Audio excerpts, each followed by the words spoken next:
Hey guys, it's Dr. May. How are you? Well, I'm here to talk about a topic that I normally don't talk about, but I think it's kind of important for us anyway, and it has to do with money. Okay, so I'm certainly not an economist or anything like that. I'm not here to teach you how to spend your money or budget your money, but as a psychologist, I'll have to say that our money isn't just purely something we use to buy stuff.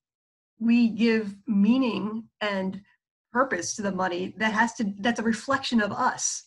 So the way we use our money reflects our self-worth. And so I wanted to talk about that today because if you examine your money habits, it could give you some insight into yourself. And that's kind of interesting, right? So that's what I want to go over with you. All right, so I'll call this one, money is a symbol of self-worth and what our approach to money reveals about ourselves. So I'm not sure if you ever thought about this before, but after today, maybe you will, okay? So here's some examples. So money could actually reflect our low self-worth, just the way we approach it. So for example, if you keep yourself stuck in a low-paying job when you know you could do better, that might be like a sign that you don't value yourself enough to take something on that's more, or you're afraid to take a risk, right? You're afraid of being vulnerable. So maybe that's reflecting something about the way you feel about yourself, right? You're not valuing yourself enough. Sometimes you might have enough money to get what you need and want, but you don't feel like you're worth it. You don't feel like you deserve to spend the money on the things you actually need or want, right? So that's a sign too. Other times you might have more than enough money, but you keep spending it down. So you're almost like you don't feel like you're worth holding on to it.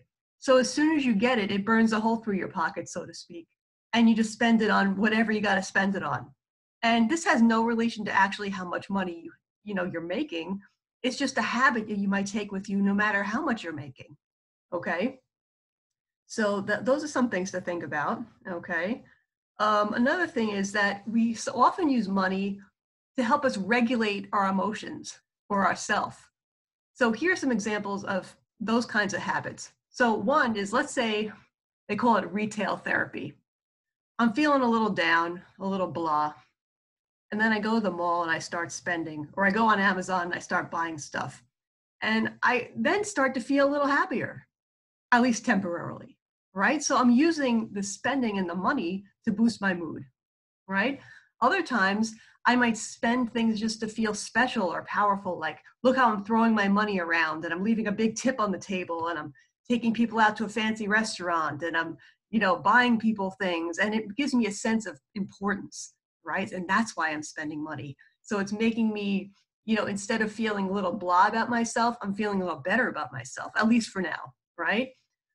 It's also something that could help fill an emptiness that we have. So instead of finding a healthier way to fill that hole, we temporarily fill it with an addictive type behavior, such as spending, right?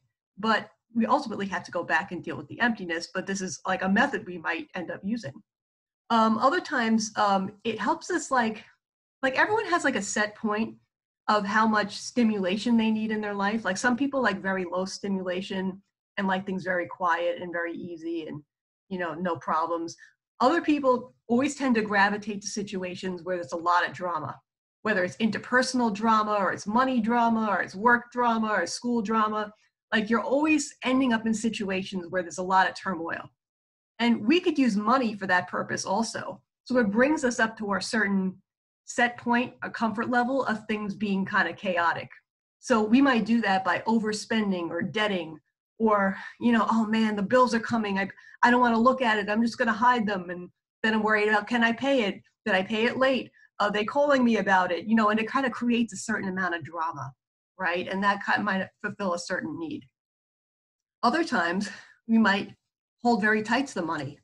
And when I feel out of control on the inside, controlling my money might help me feel a little more control on the outside, right? There's other ways we try to establish control too, such as like compulsive behaviors and things like that. But this is also another way that we could help make ourselves feel in control. All right, so does any of this sound familiar? Maybe it does, right? Okay, money and relationships. All right, so we have a relationship to money, and money factors in the way we relate with other people, right? Sometimes they say like, don't loan money to a friend, or like if there's inheritance, like that could get in the way of family relationships or create tension, right? So money we've talked about like that, I'm sure before. But let's look at this in more detail. Okay, so sometimes money and material things are used as substitutes for love, right? So let's say a person doesn't really know how to show love, or they don't have enough time to spend with somebody to really have a chance to interact with them. So spending on the person becomes a substitute. Kind of like, let's say a parent works all the time and they're not as available to their kids, but they buy them a whole lot of toys, right? So that's kind of an example of that. Other times it's like I might manipulate in a certain kind of way people to spend money on me because I just want all the fun material things in life. And maybe I think that's a sign that maybe a person loves me. Or I'm not sure if they truly love me, but at least the second best thing is that they're spending money on me. And maybe that's a sort of substitute for love. Okay. So it's a little sad in a way because it's like we really just want the real thing, and money's kind of a poor substitute, but sometimes, like, for now, we'll take it. All right. Other times, like, you might control someone by choosing when to give them money or when to withhold money. Sometimes in, abusive relationships, let's say one partner will do that to the other one. Like, let's say the husband's making the money, the wife is home with the kids, and the husband's very controlling about the money, just like he's controlling about the wife in other kinds of ways, right? So that kind of keeps her on a certain leash and prevents her from having a certain independence from him because he knows she has to be dependent on him for her money, right? So that's another thing that could happen in a relationship. There's a financial abuse angle there that could happen. But it certainly could happen in a business thing too, like a boss and an employee and all that stuff. Other times we might bond with people over spending money. Like maybe one of your favorite activities is to go out with friends and go shopping, right? And that's a way that you connect, right? And sometimes that's part of the relationship. Other times, in almost like the prostitute archetype, if you look at my video about that, like you kind of sell yourself out and you don't believe people will like you unless you do something for them, such as spend money on them. Like, I really want them to like me for me, but if I don't really believe they will, I'll just keep spending money on them and I'll keep them around because I know at least they'll want my money. But sometimes it's like the fear is when the money runs out or they're not interested in what I'm buying anymore, they're just going to leave me, right? So ultimately, we have to really work on our relationship skills because it's a substitute, right? Other times, if you have more of a dependent kind of personality, you might kind of keep yourself in the dark about how to budget your money and what to do with money, how to invest it, how to work a checking account, a bank account online, or whatever it is. And when you stay helpless and confused about money, it gets other people around to take care of you. And it kind of keeps you in that role of being a dependent person with a caretaker.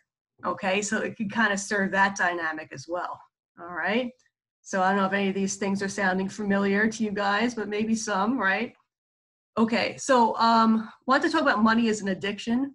Believe it or not, if you didn't know this already, there's actually some 12-step groups that deal with money as an addiction, right? So if you have an addictive personality, it could branch out into almost any area of your life, and money is certainly one of those areas. So it could be compulsive spending, it could be debting, it could be gambling.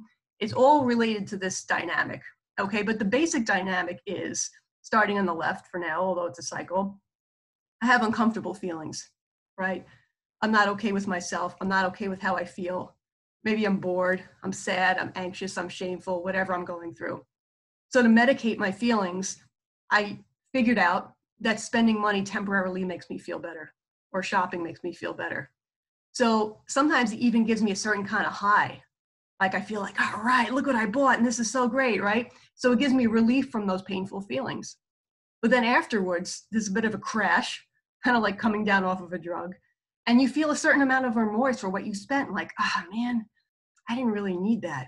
Why did I spend so much on that? And then you have that negative feeling again, and it starts over the cycle. Okay. So this is one of those processes we have to look at because we're using money to fill a hole that it's not meant to fill. Okay. Okay, so it looks a little confusing, but I'll try to explain. Okay, so this is what they call a relationship grid. And I'm going to do another video to talk about this in other contexts, but I'm going to talk about it here in terms of money, right? So let's imagine ourselves as having some combination of these 4 qualities, right? So on the one hand, or in the middle, which is kind of a balanced self. Okay, on the one hand, in the extreme, we could be grandiose, which is feeling great and special. On the other hand, we could feel shameful, which is feeling like I'm not good enough and therefore not worthy of relationships. On the other plane, we could be very walled off. Our boundaries could be too thick and we don't let people in and we don't let ourselves be seen.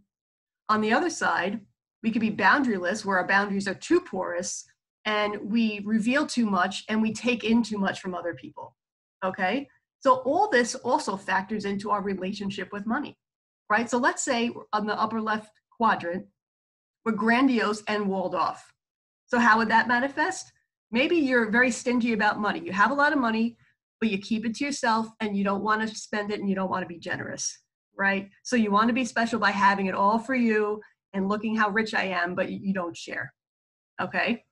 On the right side, upper right side, grandiose and boundaryless.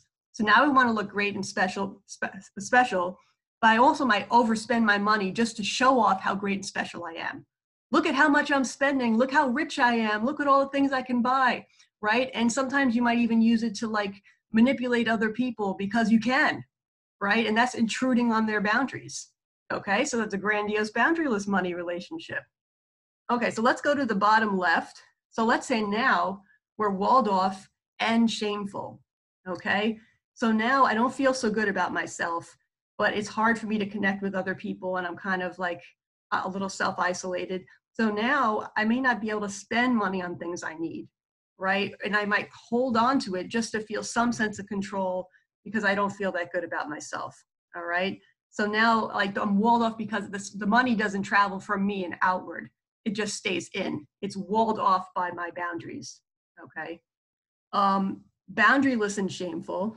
So this is like, maybe I don't have much money or much shame at all. Well, why I'm shameful, but like I'm saying, like I might just go around begging for money and I don't even care what that looks like. Come on, please, I need $1. I need $1. We have some patients at my hospital that do that. And if anyone from the hospital is watching this, you'll know exactly what I'm talking about. So maybe you're trying to also buy love from people, because you're in a down position and that's the way you can get love. Or you overspend your money, because you don't feel like you deserve to keep it because you don't feel that great about yourself. So that's boundaryless and shameful. All right, interesting how this works, right? So it really reveals a lot about ourselves if we think about this. Okay, so we got to end on a positive note. So here's some tips for developing a healthy relationship with money that reflects a healthy sense of self-worth, okay? So one is try to stay within your budget, okay? And focus on buying things you could afford, okay? So you can take care of your needs, buy what you need, but don't overdo it, right? You have to balance your money spending with realizing there's other important things in life. You don't need to spend just to feel special and okay, but you could still buy what you need, okay? Also, since what we buy is a reflection of us, we should get clearer on what our needs, wants, goals, and values are, okay? And that might help inform what we spend our money on. So for example, if I value my well-being, my mental health, I might find it valuable to spend money on therapy or some kind of a course or education that helps me improve my insight or improve my self-knowledge. If I value education, I might be willing to spend money on college or a certain adult ed course, okay? If I value travel, I might be willing to spend money on certain travel trips and I'll save my money for that, right? So it reflects what's important to me when I spend that way. Know where your money flows, who it goes to and why. So maybe you like to buy things from certain organizations that also help others. So for example, there's a company called Bombas and they make socks. And for every pair of socks you buy, they donate a pair of socks to homeless people.